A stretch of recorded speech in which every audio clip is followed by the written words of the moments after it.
And welcome to another instalment of the Evolution Exchange podcast. Today, very excited to be here at the SYBO offices in Copenhagen. I'm joined by Mathias, the CEO of SYBO Games. And we're going to talk about loads of different stuff today. And the first thing we're going to do is kick off with a little bit of an introduction from yourself, talk about your background, how you kind of came into this position to be here at SYBO, and we'll go on to talk about many other things as well. So to kick us off, I know you came from maybe not the most traditional gaming background. You come from other industries as well. So could you talk to us a little bit about that and how you came to be at SYBO? Sure. So I've always played games. Mm-hmm. I grew up playing board games and all kinds of computer games with my family and with friends. Way back from a tape recorder playing Street Fighter and Pong on a computer to Mario Brothers. But games as an industry was not on my radar when I graduated. So I came out of business school and basically wanted to go out and see what I could use my talent for. And that became management consulting at PwC and some institutional investment in Danish development funds. And I think that would also have been very sort of a beaten path for me to follow. Mm-hmm. But then, lo and behold, one of the friends I had from primary school, Bargh, had started a game company. And we had reconnected, and he was talking in 2010 about making games. And in 2010, talking about making mobile games in Denmark was like sitting next to your aunt, and they were saying that they were writing a children's book. Yeah, you would say that's cute, and you do you. But that's fine. Yeah. And then the game came out in 2012, and we had connected. We kept in touch, and then I remember talking to them about all the learnings I had from Pricewaterhouse, what they could be doing strategy-wise, and how they could think about company making and all those things. And then I started working closer and closer with Bargh, and also met his partner, his founding partner, Sylvester, and started consulting with them in 2013. They were 12 employees at the time. And my questions were basically, have you thought about this? Have you thought about that? What about these things while they were on their entrepreneurial journey? Yeah. Can you share any specifics about the things that you kind of saw at the time there, where you were like, have you thought about this? In the very early days, it was, look, how are you structuring the different people? Have you thought about development talks with each of the talents? What type of market are you going after? But mobile gaming in 2012 was, at least in Denmark, very young, very passion-led. Yeah. And the games that were out in 2010-11 were Doodle Jump, and people were excited about making whip sounds or pretending to drink a beer. I was just going to say, yeah. So when Temple Run came out in 2011, Bargh and Sylvester saw an opportunity to make a game that was using some of the same method, but they had made a graduation project in 2009 from the animation school that basically, if you look at certain sequences of it, is a runner. Yeah. You're chased by a guard, and that meant that when they came up with the concept, they basically invented three things that all other runners have used since: the 3-lane mechanic, the swiping controls, and the soft curves, the soft horizon. Yeah, and then the final thing was actually that there was a reason to run. So the guard chased you, and that meant that after Subway Surfers introduced the guard, Temple Run added the monkeys. Oh, right, okay. Because it made sense why you're not stopping. It's because you're being chased. Yeah. So I think I was fascinated by their partnership, Bargh and Sylvester's almost brotherly love from the get-go. And I could see that my inputs for all these things were valued. And then after a year or so, we started talking about what if I actually came in to work for you guys. Yeah. At that time, they were around 20 people with an ambition never to outgrow 20, 30, 40 people. And I said, look, I don't want to come in and step on anyone's toes. So what role are you foreseeing I could have? And Bargh basically gave me the best advice, career advice. He said, that's not how we work. Tell us what you want to do, and then we'll see if there's room for that. Oh, fantastic. So I said, then I want to be the CEO, and I want to help you guys transition to board and eventually be able to sell if you so choose. And then it took a bit of back and forth. This is a condensed version. Yeah. Bodhi was keen, and then Sylvester was hesitant. Then Sylvester was keen, but Bodhi was hesitant. Yeah. And eventually, I think it was a perfect partnership because I had to learn the gaming industry while they had to let go of certain responsibilities. So they could have found someone more experienced. At the same time, I also really enjoyed that we were learning on the go with each other. Yeah. So there was a lot of respect for my way of working versus their both genius invention of the game, but also their product feel and so you're sharing the knowledge that you've got from outside the industry, and then they're pulling knowledge in from what they know of the industry. So it was a nice partnership overall. Yeah, and 2012 until 2018 is also heydays in the mobile scene, right? So everyone you're meeting is excited about that this can take off. That Subway Surfers is becoming the most downloaded game, but at the same time you see Candy Crush, you see Angry Birds and all the other games flourishing and companies growing. Yeah. And when, in those early days, what were some of the biggest challenges that was, maybe they were pushing back on and you were really like keen to initiate from what you'd seen of what's worked outside of games to bring it into a gaming studio? Like what was the main sort of thing, the vision that you had that SYBO needed? I think my intention from the get-go, but also the blessing I had from the founders, was to professionalize. Right. So to strategize and professionalize. And professionalization for me was about making things intentional. So as entrepreneurs, you would either crush through any obstacles or you would run around, but very seldom stop and reflect overly long about something because why bother? We have moved on. We're in a different place tomorrow. And I think a lot of those, usually I tell the story is when I started, I was sort of a glorified assistant to begin with, because I basically just said, I'm noticing all these things, tell me what to do with them. Yeah. The following year in 15, I started saying, well, I'm seeing these things, I think we should do this, this and that. On year 3, I started saying, I've already done these couple of things, but tell me if I'm right or wrong. Yeah. And then I started as managing director. Bodhi kept his CEO title in 2017, 3 years after. He transitioned to be the president of the board, and I was the CEO. Yeah. And that was when we started further professionalizing and hiring basically the whole management group we have today. A testament to those two there, though, so allowing you to, like you said before, come in, step on some toes, show us, what we don't know. They've got to be a little bit humble in that regard as well. And obviously it's worked out very well because you've managed to bring, structure and professionalism to the company to be what it is today. There's a lot, and I still love the guys for giving me the opportunity, but also for allowing me to learn.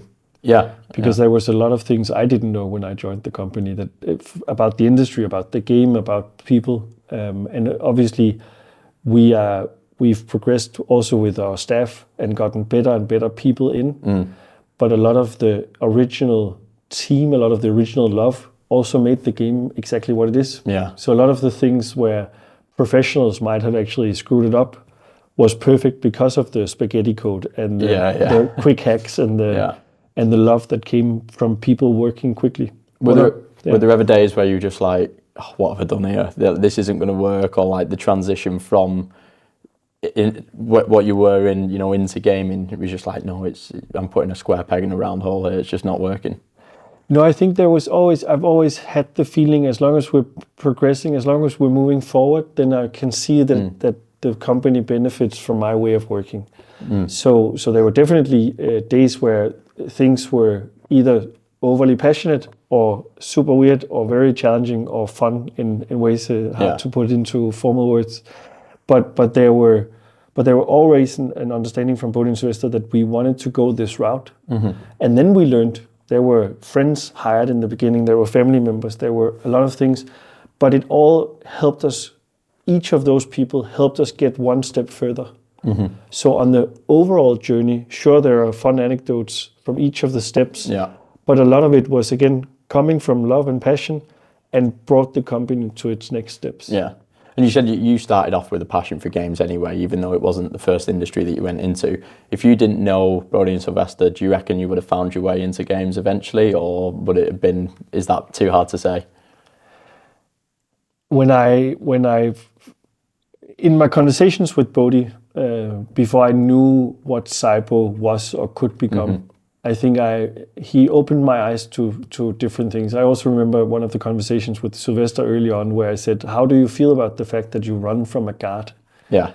There is some educational value. And then he, with his wit and quick reply, said, no, that you're seeing it wrong, Mathias. Basically, however long you run, you always get caught in the end.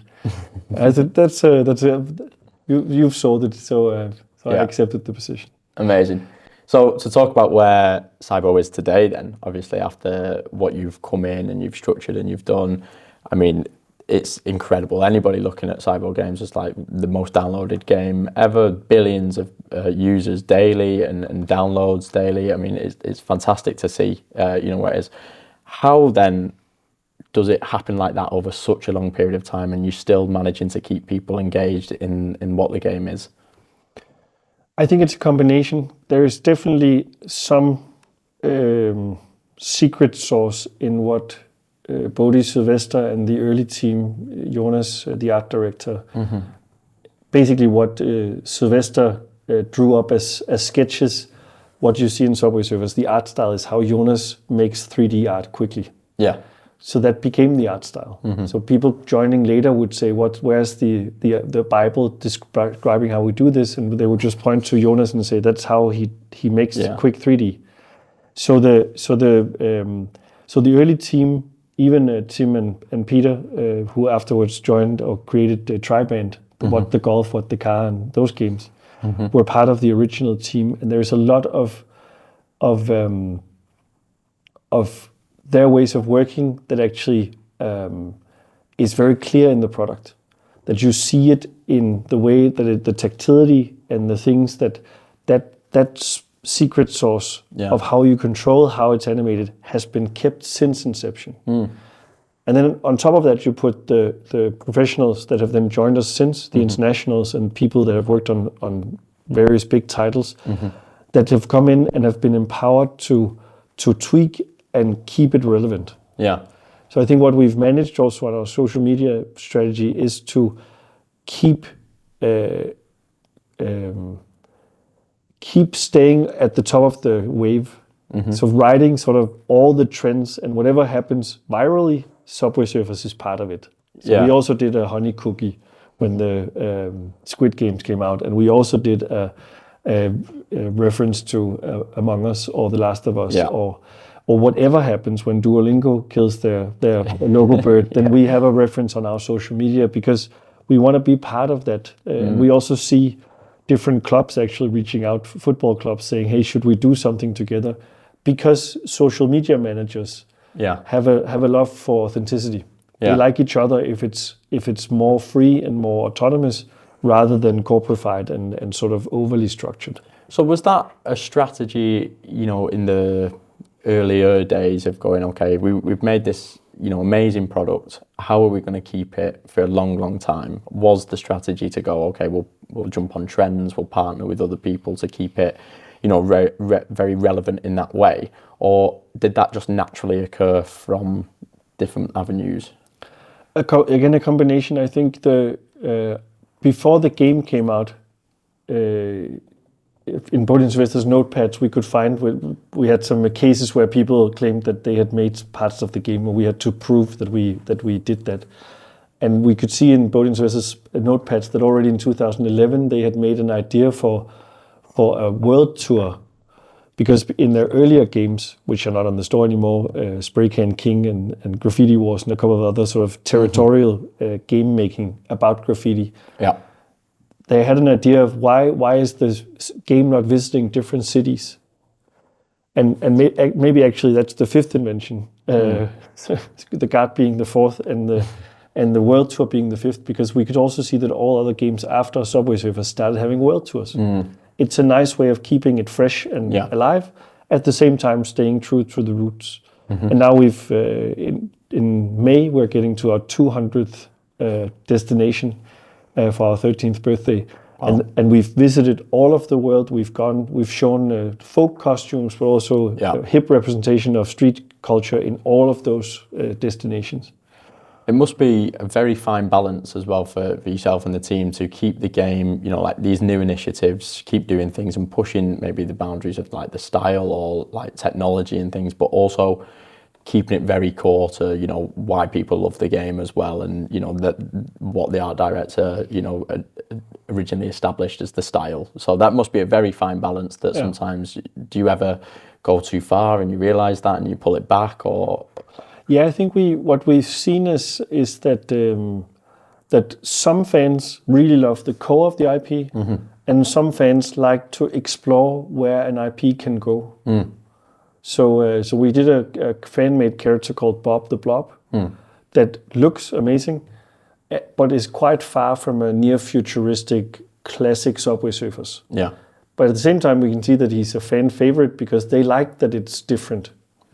And in the same way, some people might also like a space gun in Game of Thrones. Yeah. It doesn't necessarily fit the IP, so there is some balance to be made, or to be decided upon. Yeah. How much can we make partnerships or collaborations where it's fun and a tribute to each other, versus what is our core IP? And Subway Surfers is near futuristic. It's set in a not presence, but at the same time not super sci-fi. So you can hover on a spacecraft, sort of hover on a skateboard, the hoverboards, but you don't have flying cars and flying buildings. Yeah. And you don't zap yourself to a different galaxy. It's not that type of game. So we want to, but it is a conversation we have both with the art team and the IP team, that we want to make sure that our game is also known to be something in itself, and not just be all the explorations that it allows. Yeah, because if you've obviously got, you know, billions of players, billions of opinions, all wanting different things, and you've got to almost be very, very strict to go, you know, we want to please everybody, but we also have got to just like not go too far and be core to what our product is, and then, you know, try and please as many people as possible, I imagine. No, exactly, and that's the balance we have to walk. That's the fine line we have to walk. That we love the fact that we have 4.5 billion downloads. That number in itself is insane. Yeah, we still have around 1 million daily new installs, and this is again almost 13 years after launch. Any other company would kill to have that virality and traction in the market. Yeah, and we have, with our current player base, we serve between 100 to 150 million people every month with a cool game experience. Yeah. But we also acknowledge that we're not people's primary game. So if you play Fortnite, you don't play Apex Legends at the same time. Yeah. And those overlaps means there is still space for our type of game, which is sort of the snack in between. So we are being played between business meetings, and I see grown-ups on the metro in the UK playing the game, but I also see kids walking around with it. Yeah, yeah. So it's an extremely wide game of, I would say, anything from 4 to 40. There is some cutoff at some point where it gets too fast for people. Yeah. But the fact that we can reach that many players is also something we really treasure. Yeah. Because it's such an honor. I don't know a lot of people who entertain 150 million people every month. Do you ever get that sense of, like, you know, when you see people playing it, you know, when you're out and about or you don't know, or do you ever get that, you're looking back at what have you actually done here, and you've got, you know, billions of downloads? Do you ever like reflect on that and go like, wow, you know, that's incredible? I think I have a lot of wow moments where I came from a very simple background with the two teacher parents. I've definitely had a lot of wows from seeing where the game has allowed us to go and what we've been able to do with it. But actually I reminisce of Bodhi and Sylvester sitting with their game idea when I see it.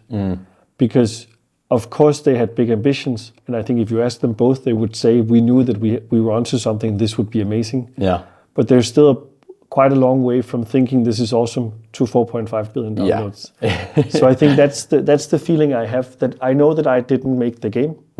Sometimes when people see I'm the CEO, they say, "Oh, so you came up with the idea?" And I say, "Definitely not. No. I'm just the CEO, but I'm doing my best to keep it long and alive and kicking, but also to empower our teams to do as awesome work as possible. Yeah. Well, yourself and the team obviously done very well with it to be where it is now. So congratulations on that. Thanks. We're going to move it on to, we're going to talk about some key initiatives. And one of the things we wanted to talk about was the book that you co-wrote as well, Gaming for Good. So tell us about the core of the book, what it is and how that is applied, daily in SYBO as well.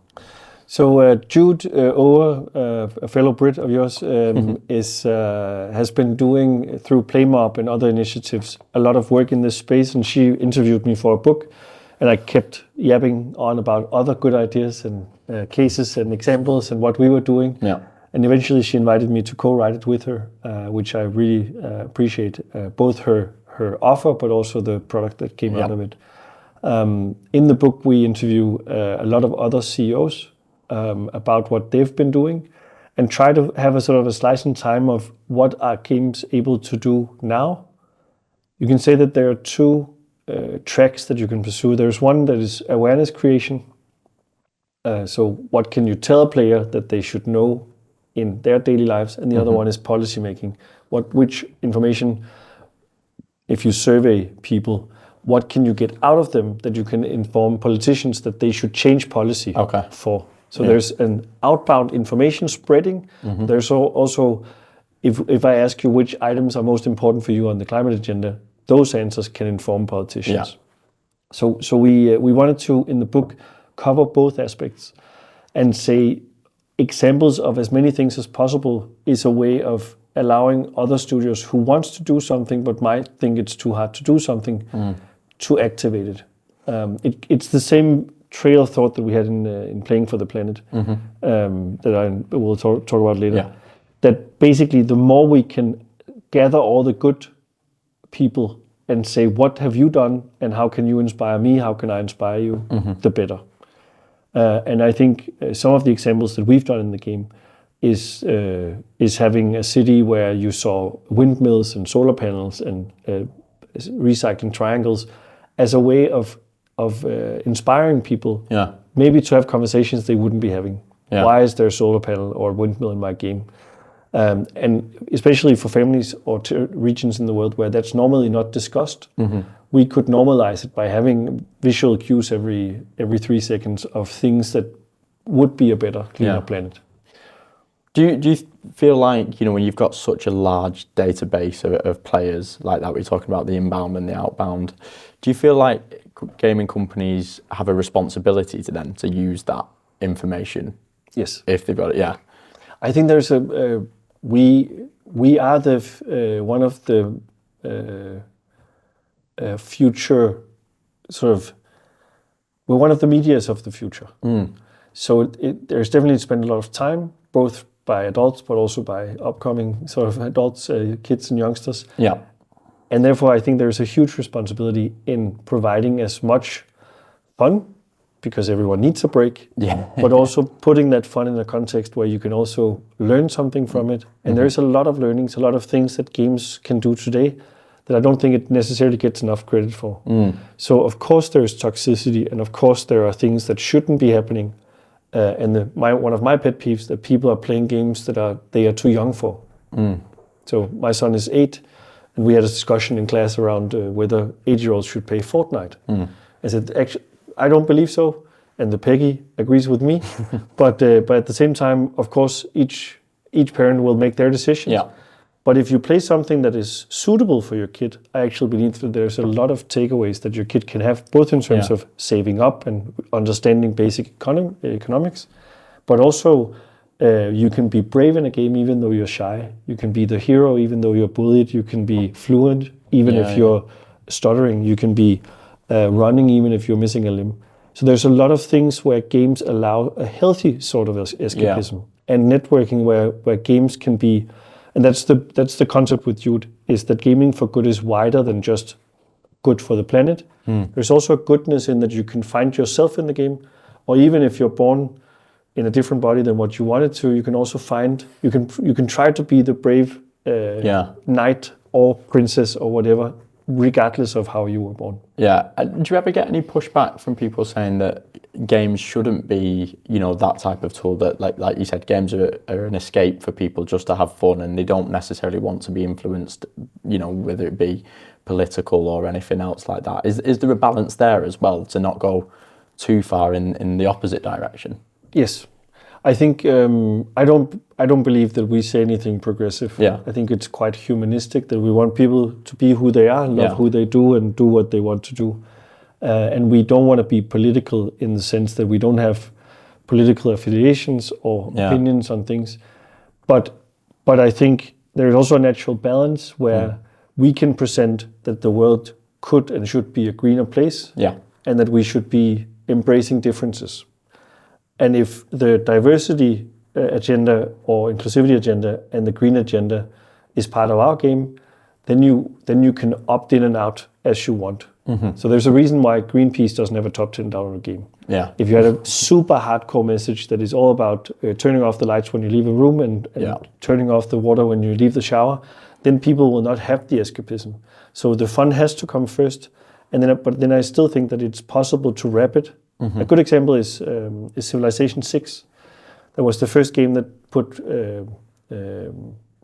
pollution into the game.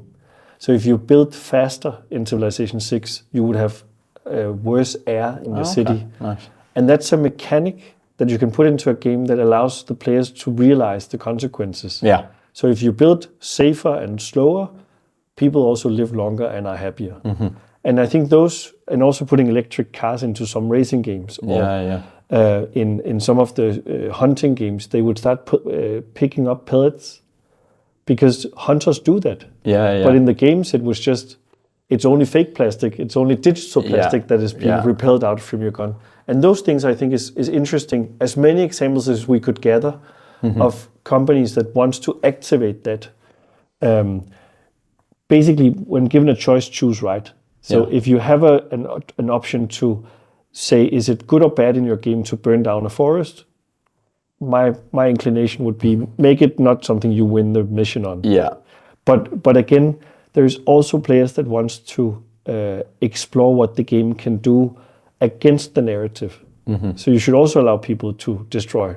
There's also a whole sort of destruction cohort that wants to see things blow up. And I still think that it's fine that there are games for that. I'm not arguing that you should only have feel-good games. Yeah, absolutely. Like, I think you're right in saying you don't want to push an individual agenda, but where you're saying about the pollution, there's a great example. It's not an agenda. It's just genuine facts that these things happen, so people can learn that as well. And interesting, you're saying about how games can be very educational, about economies in games, and people can learn that, children can learn that from an early age. So that's another example of how games can be used for good in that aspect, which I really, really like.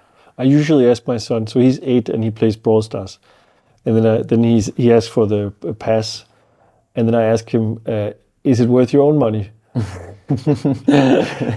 And when he's getting to an age where he now realizes if he says yes, most time I pay. So now we've started half pricing it. But what's interesting is that there's a lot of things where kids and youngsters also have a room where they can spend time together, even if they're not in the same city. And you see the niches of people who, back in my day, if you were into role-playing games, you would only have those that you lived in the same village as, that you could play with.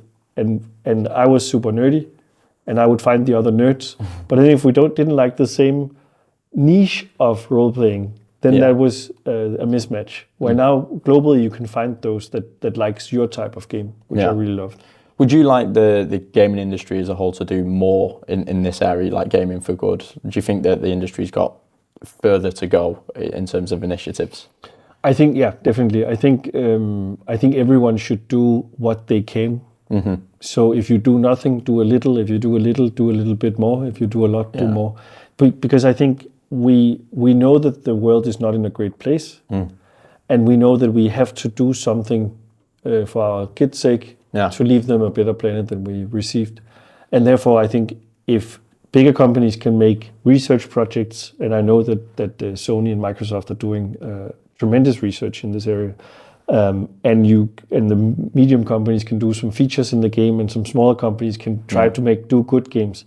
All of that combined is still a lot more good messages for the future players than we have right now. Do you ever get any other companies reach out to SYBO about, love what you're doing here. We want to do, similar things in our game and offer any support with that.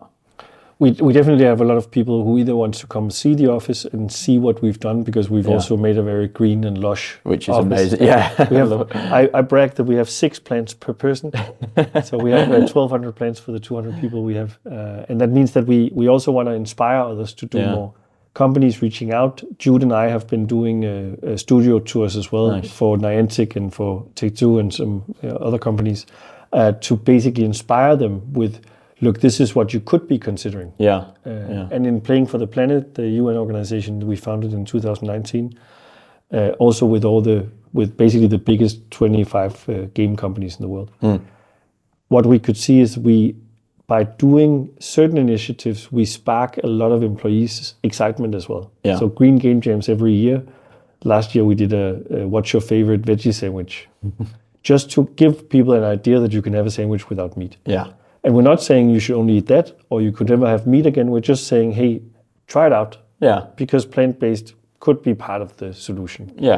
But just by doing that, we could see that the excitement, it might not have been an activation that the players were saying, this is my favorite feature in the game, but we learned a lot in making it. And we can see that people apply for jobs at SYBO also because they're inspired by us taking responsibility. Because what makes me different from a lot of the other companies is it's also a CEO agenda. So I'm also seeing CEOs from other companies step up, but the more we can bring it onto the executive table and not a side function, the better. No, that's a really good point actually. And I wanted to ask you, so Denmark recently launched the government-funded institute, is it NIMBY? I believe you're on the board of that. So do you want to talk us through what that is and how it works? So it's the first games institute in Europe, and I really want to thank both our Minister of Culture and everyone who has helped in the political system to make this happen, because it's starting out small, but in any legislative branch, of course, it takes time to find funding and to sort of set it aside. But we have an institute now whose purpose is threefold. It's to collect data and the sort of knowledge about the industry. In essence, trying to create more of a shared vocabulary about what games is and can be, because a lot more people play than probably think they do, because even in the older generations, they might not think that playing a bit of Sudoku and Word Feud is playing, but for me it is. It is a game time when they open that. And even if they just play Candy Crush while watching a baking program, it's still gaming for me. So that's the first pillar. The second pillar is the funding of smaller projects that happened in a film institute in Denmark before, but now it's in the Fixed Institute. And thankfully, we've been able to port some of those great employees, 3 of them, into the NIMBY setting, only working on games. They were working on games before, but now they have a dedicated house for that. And then I think what's really interesting is the wider political agenda of how can we grow the industry and how can we explain that it's both a good cultural product, arts, the A in STEM, the STEAM we've talked about, but also how do we make it an agenda that politicians can see also has export value and business value. Because it's hard to explain games to someone who's outside of the industry. That I have an idea of 2 orcs killing each other and you're level 20 and maybe you meet the boss at the end and people have lost it before they get to should a government be involved in that. But we can show from SYBO specifically that we got a little bit of funding from the Film Institute way back, basically $10,000. And then we had some soft funding and hard funding from CAT Science, which became Capnova. It's just for technical purposes. I mentioned the names. And they were brought out very early with the 3x return. But if you combine those two, it's basically $500,000 the board investor took in. And if you look at I'm not sure about the latest number, but between $60 and $100 million that the game has grossed in tax revenue just for Denmark from SYBO and from our publishing partner Kiloo over the years. The return is quite nice. And how can we make us an example of something we should do more of? So the institute, Jan, the CEO, is doing a great job setting it up right now. They found an office. They have hired the first people. They're doing initiatives. We just had Copenhagen Gaming Week in Bella Center last week. And you start seeing more and more events of people enjoying games. Yeah. As you've had it in London, in Birmingham, in Brighton, in the UK, but you also have it in Helsinki. You have it in Munich. Yeah. But Denmark has been missing out and perhaps only focused on esports. Because we had Astralis and some other amazing Counter-Strike teams and other games teams. But now we can also show that you have Hitman that people know, you have Subway Surfers that people know, you have What the Car, you have Deep Rock Galactic. Yeah. You have a ton of games that are coming from Denmark that people really love. Yeah, well, the Nordics has been very prominent for the gaming industry in general, like Stockholm scene and the Helsinki scene for especially mobile games has been huge. So, but you're right, Copenhagen and Denmark maybe hasn't been up to the level of those two, but it's quite exciting to hear that, you know, you're starting maybe pushing that agenda a little bit more, seeing what could happen. And like you said, it's always a bit of a slow start, but do you think it will be quite fast, the progression with it, you know, increasing the amount of game studios that will either come here or the amount of money that games generate in Denmark? I think that there's a huge potential for the Danish industry. So it's all about attracting the right talent and the right investments. So of course we ended up selling to Miniclip, but are still 200 people. We've kept the company in Copenhagen. You have Rovio made the investment into one company, Haptico, and you have Embracer with Deep Rock Galactic's company. So you have a lot of, but you also have Northplay and Porterplay and a lot of Funday games and all those types of companies. I don't want to, by saying some, I always miss out some others. But there is a whole level of companies that are between 20 and 50 that has a ton of potential and that might just be one release away from becoming the next big thing, right? Yeah. I don't have too much insight into like Danish politics or the government here, but has this been quite well received? Is it, you know, quite exciting for people within government to talk about these things, or is it still, you know, as all, like you said before, legislation, is it quite a bit of a battle? You've still got quite a few hurdles to get over? I think that the Institute is a way of starting that narrative and to help the vocabulary form around it. Yeah. Because there's no doubt that we have an institute because of the hard work that Jan and the others had been doing in Vision Denmark. Yeah. Game companies such as SYBO, but also a lot of others. Then the Confederation of Danish Industries, Dansk Erhverv, played a big role, and then we have a minister, and I can't thank him enough for being his age. Yeah. Because he was young enough to also know games. Yeah. And when we were fortunate enough to go on the expedition with him to GDC last year, it was clear that his eyes also shined brighter because he actually liked what he saw. Yeah. And he could see that we had a potential in the Danish industry that made him want to support it. And to be fair, the political system said you probably shouldn't put your hopes up because that's politicians get excited and nothing could end up happening. Yeah. But then it did happen.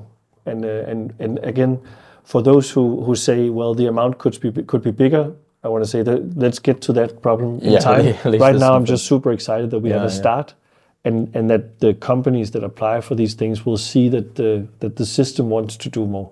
I suppose you made a good point that as more politicians or people are going into politics themselves from a younger age, they will have been playing games more because games is more prominent these days as well. So they probably go in with the mindset of like, you know, I play games anyway, I'm interested in politics. How can these two things come together? In a report that the Danish Producers Association made about games importance, both the fact that a lot of people over 50 is playing weekly made a big difference, but also the fact that there was a cutoff year, which is quite interesting, my birth year, 1983. People born before 1983 consider gamers to be something in a basement with pizza and shooting games. Yeah. But people younger than 1983 actually consider games as a natural part of their media landscape. And I feel younger rather than older. Yeah. I definitely feel that I still play Clash Royale, a couple of games a day, waiting for Metro or in between a session, because it's a fun game for me to play. Yeah. And the fact that that's natural for me also means that it's a more native language to speak.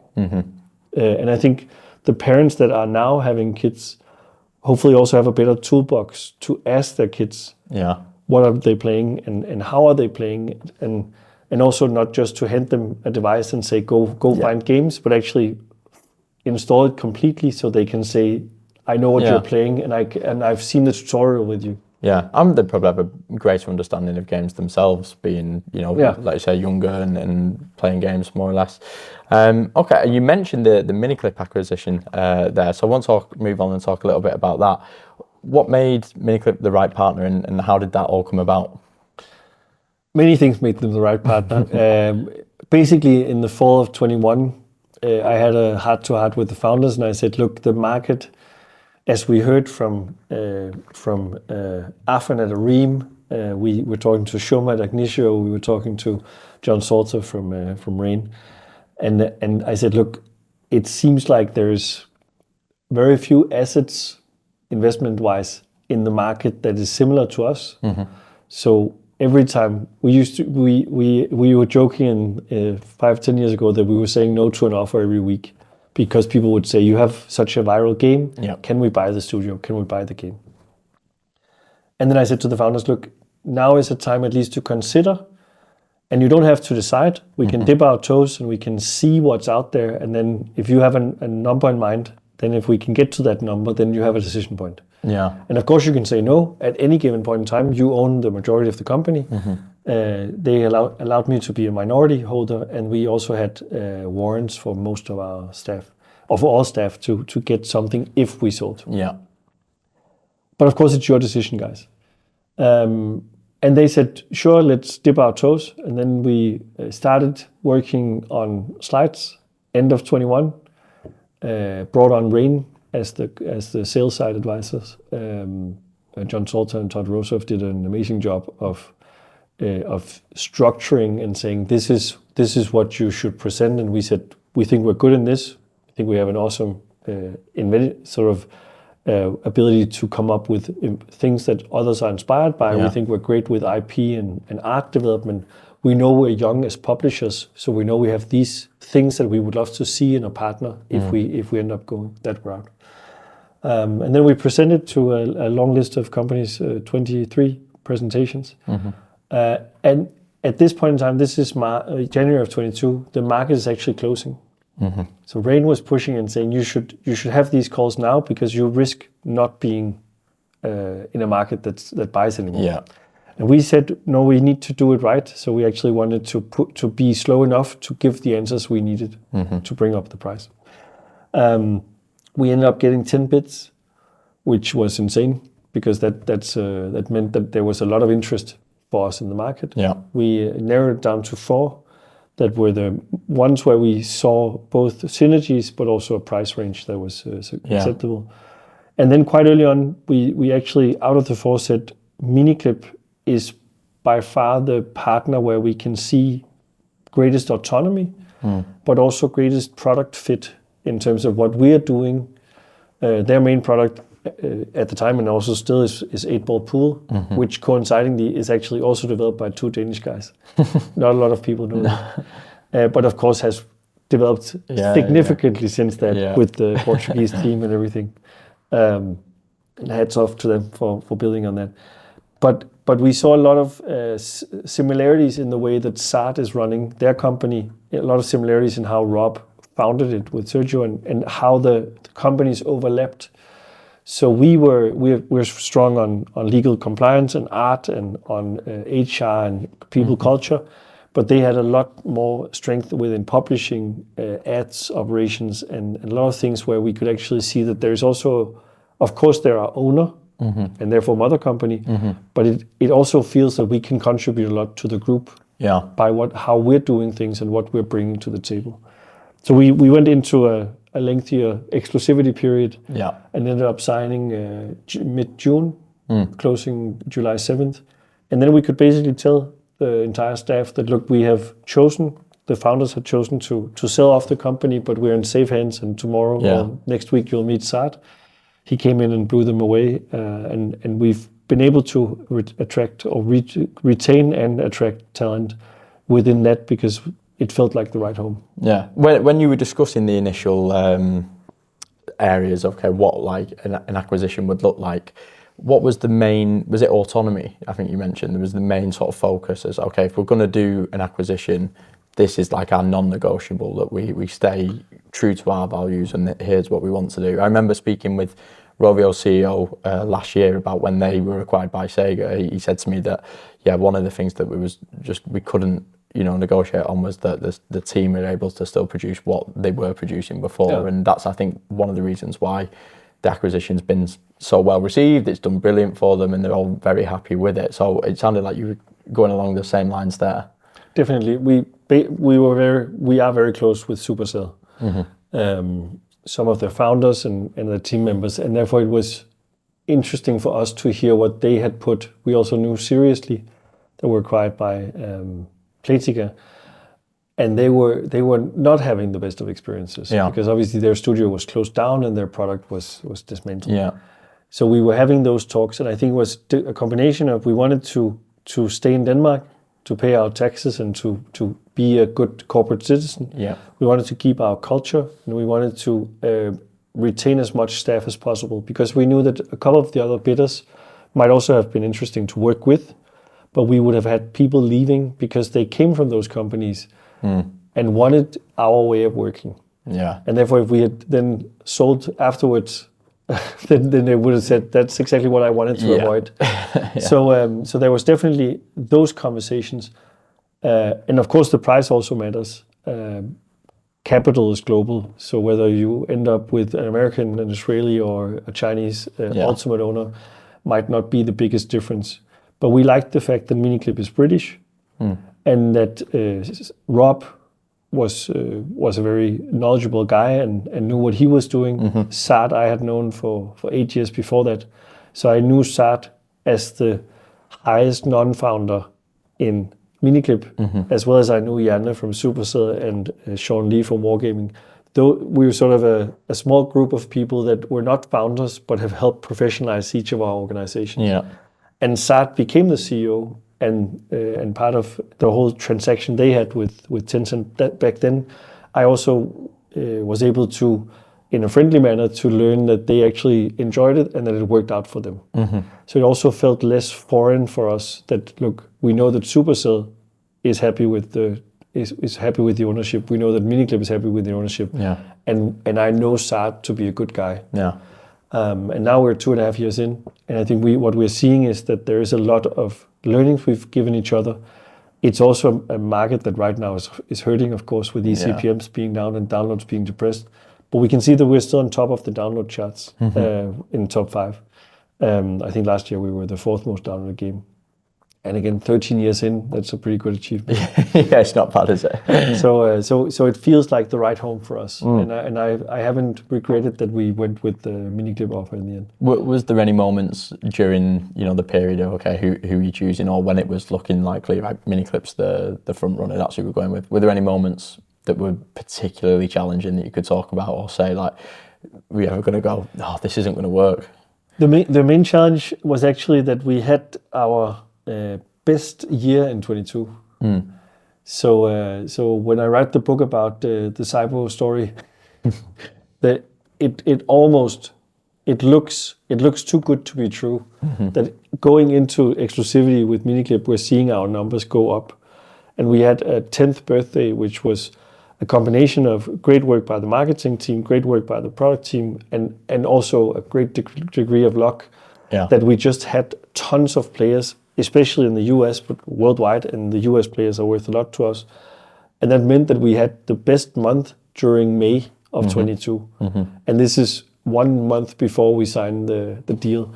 So the toughest point in the whole thing was actually, at some point, the founders were saying, are we making a mistake selling?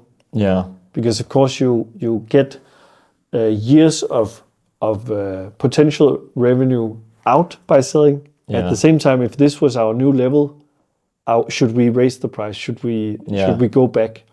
And that was and of course there's no perfect information, so you cannot foresee whether you are right or wrong. Yeah. But I think that's credit to John Salter, especially, but also Todd, that they were able to say, look, guys, a lot of companies have had this. You're not the first to either experience a peak or trends that are beneficial during closing, but there are so many that missed the window. And it was perfect that they convinced or explained to the founders why they should sell, because as we saw it normalize afterwards, and we still have healthy numbers, if they hadn't sold, they would have lost out on an opportunity to seize their opportunity. Just to backtrack a little bit, when we first got onto the Miniclip acquisition, you were saying that at one point there was like offers every week, to buy it as it was coming up, and you're getting more and more. What's the difference between them being a little bit more reserved to go, no, we're fine, we're not selling at this point, to, at that point where you said, we're getting our peak, why now? Yeah, I think that's also their journey as founders. Yeah. In 17, when they gave me the CEO title, in 18, they started being less operationally involved. So we would still have lots of meeting, me and the founders, and I would spar with them on what the team was doing, and they would still come in and give product feedback on the different ideas we had in 18, 19. But it was also clear that they also enjoyed the freedoms that they had earned and the investments they were making outside the company. So there was also a point in time where I said, look, it's fine if you want to come back in, but now is also actually your opportunity to step out. I don't want to say gracefully, because it wouldn't have been different otherwise. Yeah. But to step out at an opportune time where people can also see that this makes perfect sense. Yeah. Because there were during 21, there were also times where the founders had strong gut feelings about certain things, and we also had international people coming in suggesting things. Most of the time they would align. But the few times where they didn't, it was hard when the founders were not operationally involved, that you had to tell the internationals coming in, we can't do this because someone feels it. Yeah. And of course, the founders had every right to do so, because they had made the most downloaded game in the world, and they were right 9 out of 10 times. Yeah. So they should say what they felt. But in 21, it was clear that actually it frees you up if you feel that now is the time. You're also welcome to step back in, but it's your decision what role you want to play. Yeah. And therefore, I'm also super proud that we managed to do it in the best possible way. They still have some upside depending on our result, not depending, but based on our results. And they managed to capture the opportunity while the team was allowed to run under Miniclip. Well, you said it's obviously been a good decision, it's successful, no regrets about it, which is fantastic to see, because, not all acquisitions are as nice as that. So again, congrats. But if we're looking now then, okay, Miniclip's acquired the company. If we look at the future for SYBO, what does that look like for you? What does that look like for the company? What excites you about the future? I'm super excited about many things. I think so. Of course, we want to keep Subway Surfers alive and kicking. We sit on such a unique opportunity with that game that can still further develop.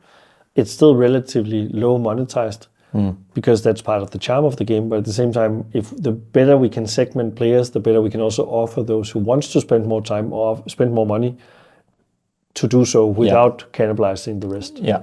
So there's a ton of opportunity in the current game. We also have other games in development. And what's interesting is, of course, that game making is hard. So it's not easy to just come up with something that should follow from Subway Surfers. Yeah. We've tried different puzzle games. We've tried an Apple Arcade game. And what we're working on right now is more focused in terms of, we know we do the best runners. What else could we be doing within that space? We know we have a strong IP in Subway Surfers. And it's one of those where we want to explore more with that. We tried a TV series back in 2018 for YouTube, which ended up probably being a little too bland. Yeah. I really liked the work that went into it and all the passion, but it didn't have enough edge, at least not considering where we see the IP ourselves. Yeah. So the end product was probably a bit too young and a bit too targeted merchandising. Where what we've seen with the new ideas we have is that we want to age things up a bit, and we want to stay true to our core, which is cool teenagers having fun. Yeah. The game was made by, I would call them adolescent board investors, were in their early 20s when they came up with the concept, but they made it for themselves back in 2012. Back then, kids didn't have smartphones, so it was from them to them. But then, of course, as devices spread, we could see that everyone has played Subway Surfers at some point in their life, whether it's young or 40, 45. Old. I always say that. Yeah, nice. And obviously the industry over the last 2 years hasn't been amazing because of the general economy of the world, and games have suffered from that a little bit, but hopefully we're starting to see more positive outcomes over the next couple of years and the trend going back up to maybe not as much as the COVID boom, but in a more positive light. So just generally, how are you feeling about the industry? Are you optimistic for the next couple of years? Definitely. I think of course it's hard for me as a game that is heavily relying on ads to see ads being down. But I think that whether it's a cold winter or whether it's a short ice age, it's something that we have to sustain. Yeah, it's tough, but we still have a very steady and strong game, so I'm not worried about that. I think what's interesting is that now the market has absorbed all the independence, more or less, and therefore the transactions you see in the market is actually more from company to company. Yeah. So Miniclip just acquired EasyBrain from Embracer, and that was a good example of an asset, a company that actually fit this portfolio probably better. Yeah, and something that excites me in the group, that we can see that Miniclip is growing. Yeah, and with support from Tencent can do more of these things, while other companies, at least some other companies, are seemingly divesting some of the investments that they couldn't make work or is not fruitful for them. Yeah. I think what's exciting this year and next year is actually that there's a lot of big projects that are coming out, and it's interesting to see how both the opening of the app stores is affecting mobile games, but also how the new app stores are affecting that dynamic, how the platforms and the cross-platform play is tying into it, and also that as you say, the players evolve over time. So those growing up and now have their own wallets and now can do things will also be super educated in the landscape that they purchase from. So there's a lot of games that are still doing great. One of my favorite examples is that Brawl Stars is obviously a very old game that wasn't successful in the beginning, and then they managed to make it successful. Yeah. Which for me tells something about the fact that the genius idea in a game can still be there but not found.